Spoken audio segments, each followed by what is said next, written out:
Assalamualaikum warahmatullahi wabarakatuh. Salam jumpa, salam sejahtera untuk Anda semua. Para pemirsa Arah 9 Channel, informasi tentang rumah proklamasi atau rumah di Jalan Pegangsaan Timur 56 yang ditempati oleh Bung Karno yang kemudian dijadikan tempat proklamasi kemerdekaan Republik Indonesia pada 17 Agustus 1945 sampai hari ini masih banyak beredar, dikatakan bahwa rumah tersebut adalah pemberian dari Faraj Martak, seorang saudagar asal Hadramaut, Yaman. Informasi itu sudah lama, setidaknya dari yang saya tahu sekitar dari 2018 ya, dan sampai hari ini. Dan ini juga merupakan janji saya kepada Anda untuk menyampaikan hal tersebut. Setidaknya yang saya tahu ada 2 orang ustadz terkenal yang menyampaikan hal itu. Yang saya tahu juga tidak menyebutkan sumbernya dari mana, hanya dikatakan bahwa rumah proklamasi adalah pemberian dari saudagar muslim bernama Faraj Martak. Benarkah demikian? Saya kembalikan kepada Anda, tetapi data yang kami miliki yang juga dipakai oleh sejumlah sejarawan dikatakan bahwa rumah tersebut bukanlah pemberian dari Faraj Martak, melainkan rumah sebagai fasilitas dari Jepang. Saya langsung kepada sumber utama kami, yaitu buku Apa Yang Saya Ingat, ditulis oleh Bapak Khairul Basri. Pak Khairul Basri pada saat itu 1940-an menjadi seorang akademisi yang kemudian ketika Indonesia diduduki oleh Jepang, beliau bekerja kepada Jepang. Artinya beliau sebagai tenaga volunteer di Jepang, bagian informasi yang berada di bawah Departemen Propaganda Jepang, di bawah pimpinan Hitoshi Shimizu. Pada suatu saat diceritakan oleh Pak Khairul Basri, Bung Karno yang pada saat itu sudah berada di Jakarta setelah diasingkan dari ND kemudian ke Bengkulu, Bung Karno ada di kantor Shimizu. Shimizu kemudian memanggil Pak Khairul Basri, lalu diperkenalkan. Pak Khairul Basri tertawa karena memang sebelumnya Pak Khairul Basri sudah kenal dengan Bung Karno. Intinya, Shimizu memerintahkan kepada Pak Khairul Basri untuk mencarikan rumah besar untuk orang besar. Kurang lebih bahasanya, saya ini jongos. Demikian kata Shimizu, saya ini jongos. Saya harus melayani orang besar. Yang dimaksud adalah Bung Karno, carikan rumah yang bagus buat dia. Kemudian Pak Khairul Basri menjawab, siap, saya sudah terbiasa mencarikan rumah-rumah buat tokoh-tokoh besar, tokoh-tokoh nasional di sekitaran Menteng. Mendengar jawaban Pak Khairul Basri, kemudian Bung Karno mengatakan, Khairul, yang saya maksud bukan rumah besar, bukan rumah bagus. Yang saya ingini adalah rumah yang besar dengan pekarangan yang luas, karena saya ingin di rumah itu bisa bertemu atau berkumpul dengan rakyat, bisa berdiskusi dengan para pejuang yang lain, kurang lebih seperti itu.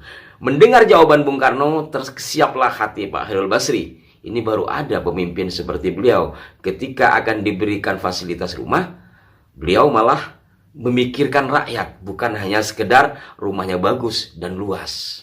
Nah, sedikit melebar, sebelumnya Bung Karno sudah mendapatkan rumah, tapi tidak begitu jelas.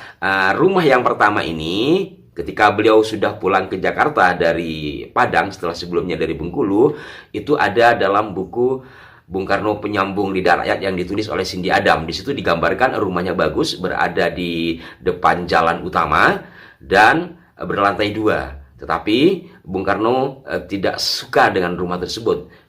Menurut Bu Inggit dalam keterangannya, karena waktu itu istrinya adalah Bu Inggit, Bung Karno tidak suka turun naik. Dan lebih dari itu tidak bisa bercengkrama dengan rakyat lah. Kembali lagi kepada Pak Khairul Basri. Sore harinya Pak Khairul Basri setelah mendapatkan perintah dari Shimizu, menghubungi kawannya Adel Sofyan, motar-motar di sekitar Menteng dan mungkin sekitarnya. Singkatnya lalu menemukanlah rumah dengan pekarangan yang sangat luas, yaitu di Pegangsaan Timur 56. Setelah melihat rumah itu, kemudian datang ke kantor Shimizu lalu melaporkan. Shimizu karena kurang bisa bahasa Indonesia, dia kemudian menelpon Bung Karno, tetapi telepon itu diserahkan kembali kepada Pak Khairul Basri. Pak Khairul Basri menjelaskan rumahnya seperti apa dan bagaimana serta pekarangannya. Bung Karno menyetujui. Lalu besoknya lagi Pak Khairul Basri mendatangi rumah itu. Di sana ditemui oleh seorang jongos, demikian tulis beliau. Pembantu pada saat itu disebut jongos begitu. Lalu si jongos ini mengatakan bahwa pemilik rumah ini, bapak, sudah diinternir oleh Jepang. Yang ada adalah Nyonya Menir bersama satu orang anaknya. Lalu keluarlah si Nyonya Menir. Kemudian Pak Khairul Basri menyampaikan maksudnya. Si Nyonya Menir marah. Persetan dengan semuanya, saya tidak ingin melepas rumah ini. Saya tidak ingin keluar dari rumah ini. Pak Khairul Basri tidak menjawab. Dia pamit, kemudian menyampaikan kepada Shimizu. Di kantor Shimizu, dia menyarankan agar rumah itu dikosongkan secara resmi oleh Jepang. Sekitar 1 minggu kemudian, rumah tersebut dikosongkan dan si pemilik rumah, si Belanda tadi, kemudian diganti rumah di Jalan Lembang yang lebih bagus dan lebih besar rumahnya, tapi pekarangannya tidak seluas yang di Pegangsaan Timur 56. Singkatnya, setelah itu Bung Karno kemudian menempati rumah tersebut. Nah, dari sini mungkin ada yang bertanya, kok bisa Jepang memberikan rumah? Jepang kan penjajah. Ini yang tidak banyak diketahui mungkin, bahwa pada saat itu Jepang ketika mengalahkan tentara sekutu dalam Perang Pasifik, memiliki propaganda untuk memerdekakan negara-negara di Asia Timur termasuk Indonesia. Maka Jepang harus merangkul tokoh-tokoh besar, tokoh-tokoh nasional, diantaranya adalah Bung Karno. Namun seorang besar seperti Bung Karno, meskipun difasilitasi oleh Jepang, tetap sebagaimana janji awal, sebagaimana keinginan awal, Indonesia merdeka. Jadi, pemberian rumah itu sebagai fasilitas dari Jepang, karena memang Jepang membutuhkan tokoh-tokoh nasional untuk mendukung perjuangan Jepang lah dalam tanda petik mengalahkan sekutu. Kemudian siapa Belanda yang memiliki rumah Pegangsaan 56 tersebut? Ini diterangkan dalam buku 25 tahun sebagai wartawan 1922 sampai 1947, terbitan 1948, karya dari Kui Kek Beng, pemimpin redaksi koran Shinpo dari 1925 sampai 1947. Menurut Kui Kek Beng, rumah tersebut adalah milik dari Mr. JHR-PR Fight. Ini penting karena untuk menelisik lebih lanjut, sebab di tulisan Pak Khairul Basri tidak dijelaskan siapa Belanda yang memiliki rumah tersebut. Lebih lanjut diungkapkan, sebelum rumah Pegangsaan Timur 56 itu dimiliki oleh Mr. JHR-PR Fight, rumah itu adalah tempat tinggal dari Profesor F.M. Baron van Hasbeck, guru besar RHS atau Sekolah Tinggi Hukum. Hal ini dapat diketahui dari keterangan pelaku sejarahnya langsung, yaitu dokter pribadi Bung Karno, yaitu Dr. Soeharto. Dalam memoarnya Saksi Sejarah, Dr. Soeharto menjelaskan bahwa pada 1928 beliau menjadi mahasiswa GHS atau Sekolah Tinggi Kedokteran. Dr. Soeharto pada saat itu mendapat beasiswa dari pemerintah Belanda melalui Departemen Van Onderwijs atau Departemen Pendidikan dan Agama, dan Candi Stichting, Yayasan Candi di Belanda. Adapun perwakilan Candi Stichting di Batavia adalah Profesor F.N. Baron van Hasbeck, tempat tinggalnya di Pegangsaan Timur 56. Dr. Soeharto dalam memoarnya menuliskan, setiap bulan saya harus pergi ke Pegangsaan Timur 56 menemui Prof. Dr. F.M. Baron van Hasbeck untuk menerima beasiswa dari Candi. Sungguh tidak disangka bahwa 15 tahun kemudian setiap hari saya harus pergi ke Pegangsaan Timur 56 juga sebagai dokter pribadi dan pembantu Bung Karno, bahkan menyaksikan proklamasi kemerdekaan di tempat itu juga. Demikian tulis dari Dr. Soeharto.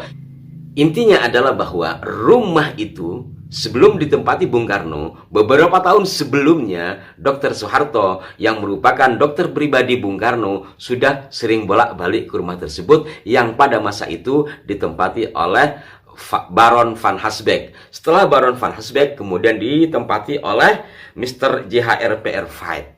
Yang dari sinilah kemudian Belanda kalah dengan Jepang, Jepang menduduki Indonesia, dan rumah itu ditempati atau diberikan kepada Bung Karno. Nah, kembali lagi kepada penyampaian Ustadz yang ramai di dalam ceramah, juga di situs-situs media online,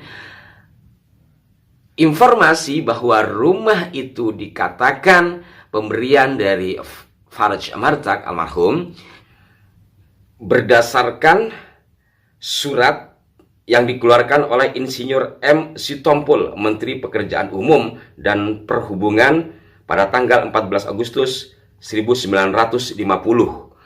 Diinformasikan melalui surat itu, pemerintah menyampaikan terima kasih dan penghargaan kepada Faraj bin Said Awad Martak, Direktur Utama NV Marba atau Martak and Bajnit, yang telah membeli beberapa gedung di Jakarta. Dari informasi ini, saya kurang paham apakah surat itu asli atau seperti apa. Yang pasti, dalam beberapa media online, informasi bahwa rumah tersebut pemberian dari Faraj Martak katanya berdasarkan surat yang dikeluarkan oleh Menteri Pekerjaan Umum pada 14 Agustus 1950. Namun demikian para pemirsa, ada bukti lain yang menunjukkan bahwa rumah tersebut awalnya memang milik Belanda dan tidak dibeli oleh Pak Faraj Martak, melainkan dibeli oleh pemerintah Indonesia. Hal ini saya coba kutip dari situs berita Historia.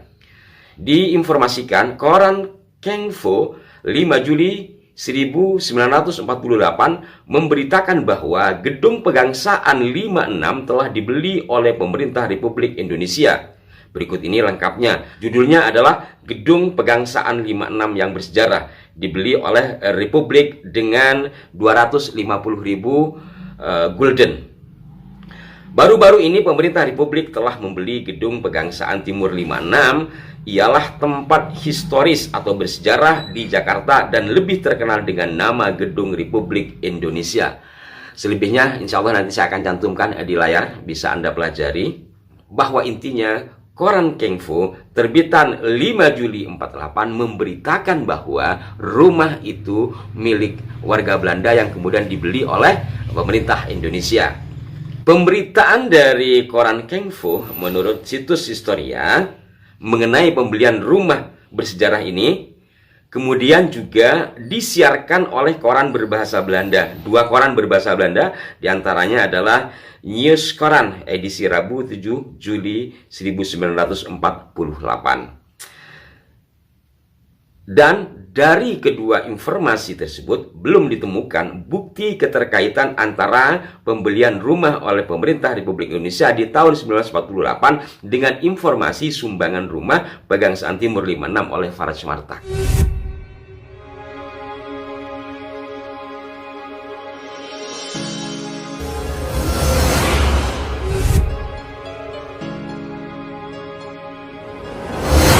Intinya adalah bahwa rumah itu sebelum ditempati Bung Karno, beberapa tahun sebelumnya Dr. Soeharto yang merupakan dokter pribadi Bung Karno sudah sering bolak-balik ke rumah tersebut yang pada masa itu ditempati oleh Baron van Haasbeek. Setelah Baron van Haasbeek kemudian ditempati oleh Mr. JHR-PR Veit. Yang dari sinilah kemudian Belanda kalah dengan Jepang, Jepang menduduki Indonesia, dan rumah itu ditempati atau diberikan kepada Bung Karno, yang kemudian setelah Indonesia merdeka, bagaimanapun rumah tersebut adalah milik warga negara Belanda, sehingga tetap harus dibeli karena bukan milik pemerintah Belanda, melainkan milik rakyat Belanda yang ada di Hindia Belanda atau Indonesia, sehingga harus dibeli. Maka kemudian dibeli oleh pemerintah Republik Indonesia. Mudah-mudahan dapat dimengerti dan menjadi pencerahan bagi kita semua terkait dengan rumah proklamasi Pegangsaan Timur 56 yang akhirnya rumah tersebut oleh Bung Karno dibongkar. Mudah-mudahan bermanfaat dan mohon maaf jika ada kekhilafan. Berikan saran yang konstruktif pada kami di kolom komentar. Sampai jumpa. Wassalamualaikum warahmatullahi wabarakatuh. Saksikan terus Ars 9 Channel dengan sejumlah redaksionalnya.